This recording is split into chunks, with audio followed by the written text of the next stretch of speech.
So hello guys, आज हम आ गए एक और क्वेश्चन के साथ। तो ये जो क्वेश्चन है, ये जहाँ तक मैंने एक्चुअली अभी सवाल पढ़ा नहीं है। ठीक है, तो आपके साथ ही सॉल्व करूंगा मैं इसको। तो मैं चाहता हूँ आप पहले इसको अटेम्प्ट तो बढ़िया है ना, और फिर इसको देखो इसका आंसर कैसे निकल सकता है। सवाल मुझे बढ़िया लग रहा है ऊपर ऊपर से देखकर। And let's start this. तो यहाँ पर हमें कहा है कि suppose that F is defined on real numbers by the rule. यहाँ पर एफ ऑफ एक्स हमें एक फंक्शन गिवन है and the function is invertible. तो यहाँ पर इन्वर्स फंक्शन उसका फाइंड आउट किया जा सकता है and it's inverse is denoted by F inverse. ठीक है, ओके। फिर हमें बोला है क्वेश्चन नंबर वन है, ये क्वेश्चन नंबर वन और question number two paragraph type का सवाल है। तो यहाँ पर फंक्शन हमें बोला है एच ऑफ एक्स जो है f inverse l n of x x less than one के लिए है and then the value of this is okay. और दूसरा सवाल तो इंटीग्रेशन से रिलेटेड है। ठीक है, ओके। तो चलो भाई इसको शुरू करें। देखो, सबसे पहले तो यार इस एफ इनवर्स को ना इधर लेकर जाओ। क्लियर है? तो यहाँ पर क्या बन जाएगा, एफ ऑफ एच। ठीक है, वो किसके बराबर आ जाएगा, l n of f of x. ठीक है, यहाँ पर इसका एक्स आएगा ना। क्लियर है ना? फिर उसके बाद मेरे को क्योंकि डेरिवेटिव चाहिए तो यहाँ पर डेरिवेटिव करता हूँ मैं ना। तो एफ एच एक्स, यहाँ पे एफ डैश ऑफ हो जाएगा, एफ डैश है ना। और यहाँ पर आ जाएगा h dash of x equal to f of f dash of x divided by f of x. Clear है? ठीक है ना। अब यहाँ पर f of x h dash of x, अच्छा जीरो डालना है ना, जीरो डालना है। ठीक है, तो एक्स को जीरो डालो। ठीक है, एक्स को जीरो डालते हैं। तो एक्स इक्वल टू जीरो डालते हैं तो हमें क्या मिलेगा, f dash of h zero into h dash of zero plus f नहीं सॉरी इक्वल टू आएगा, equal to f dash of zero divided by f of zero. Clear है? F of zero निकाले पहले। एफ ऑफ जीरो क्या है, f of zero हमारे पास है one minus zero times one plus zero square है ना। तो ये तो वन आ गया। ठीक है, और एफ डैश ऑफ एक्स कैसे निकालते हैं, प्रोडक्ट रूल। क्या बनेगा, minus one plus x square plus यहाँ पर आएगा two x times one minus x. Clear है? तो यहाँ पर अगर आप एफ डैश ऑफ जीरो की वैल्यू निकालोगे तो क्या मिलेगा, माइनस वन प्लस जीरो, और ये वाला फैक्टर तो जीरो हो जाएगा क्योंकि यहाँ पर एक्स है ना। तो आंसर आ गया माइनस वन। क्लियर है? तो ये राइट हैंड साइड तो हमारे पास minus one divided by one आ रहा है ना। अच्छा, ये चीज निकालनी है। ये चीज कैसे निकालोगे, सोच सकते हो कैसे निकाल सकते हैं। देखो, ओरिजिनली तुम्हें क्या गिवन था, एच था ना, है ना। एच निकाल सकते हो ऐसे। ठीक है, तो लेट्स सी यहीं से निकलेगा। देखो, हमें एच ऑफ जीरो की वैल्यू फाइंड आउट करनी है। ठीक है, तो यहां पर इसको देखो, इसको आप देख सकते हो एज इट इज। यहां पर मैं ब्लू से लिखता हूं इसको। एच ऑफ एक्स आपको गिवन है एफ इनवर्स, ठीक है, l n of f of x. ठीक है, क्लियर है ना। अब यहां पर x इक्वल टू जीरो डालोगे, क्या मिलेगा, h of zero equal to f inverse, यहां पर मिला l n of f of zero. Clear है? तो यहां पर एक चीज ऑब्जर्व करो, तुम्हें पता है कि एफ ऑफ जीरो हमारा क्या आया था, वन आया था। ठीक है, एफ ऑफ जीरो वन हो गया तो हमारे पास यहाँ पे बना एफ इनवर्स, यहाँ पे बन गया एल एन ऑफ वन। ठीक है, एल एन ऑफ वन क्या होता है, जीरो होता है। तो F inverse of zero. Clear है? तो यहां से मुझे क्या पता लग रहा है कि एफ इनवर्स ऑफ जीरो जो है वो मेरा एच ऑफ जीरो के बराबर है। क्लियर है? अब बहुत ध्यान से सुनना, मैं तुम्हें बहुत ही एक सीरियस बात बताता हूँ। जब भी इनवर्स के सवाल आते हैं ना तो इनमें सोचना पड़ता है ये कि इनपुट आउटपुट है ना। तो देखो भाई, देखो है ना, एफ है, ठीक है, एफ की कोई इनपुट होगी, एफ की कोई आउटपुट होगी।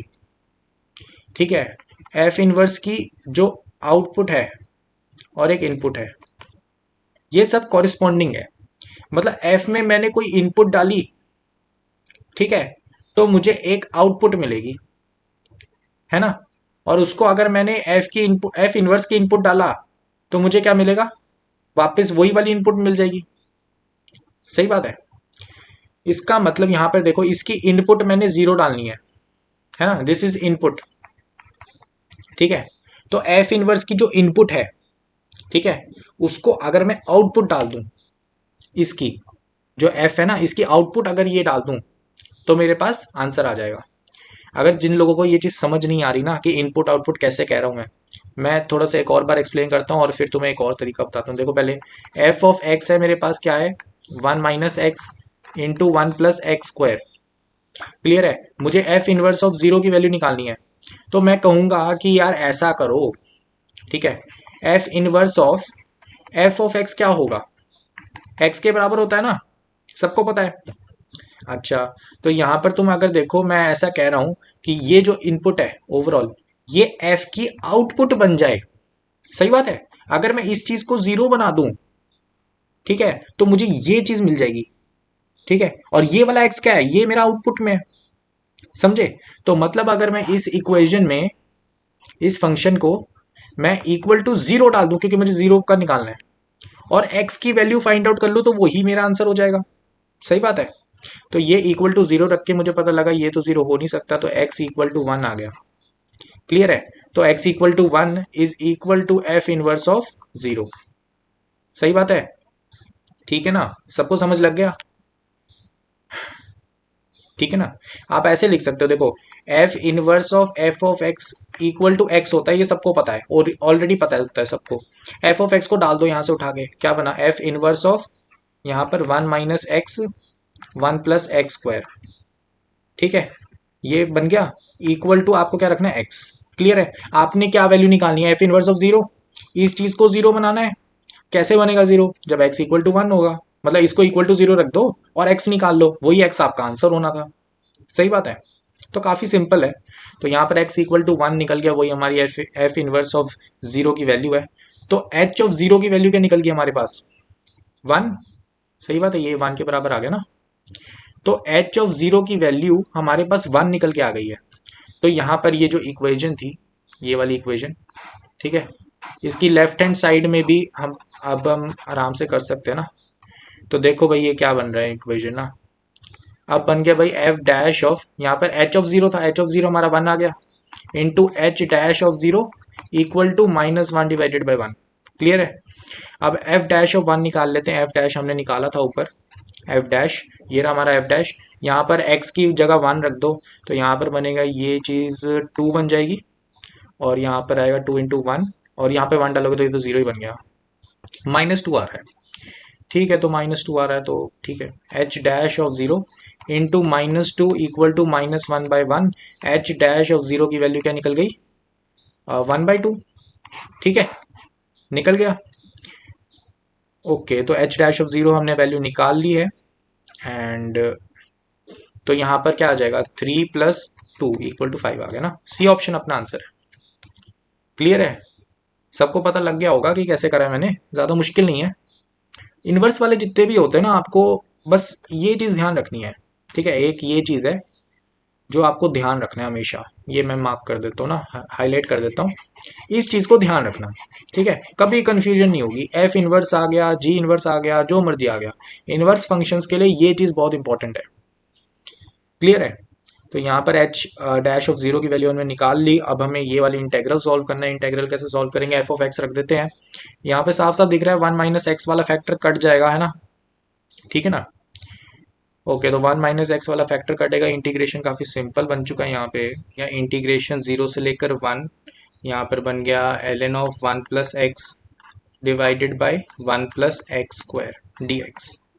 तो ऐसा करते हैं, यहाँ पर पुट करते हैं x equal to tan of y। Clear है? तो जैसे ही मैं करता हूँ, मैं डिफ्रेंशिएट करूँगा, dx इक्वल टू आ जाएगा सीकेंड स्क्वायर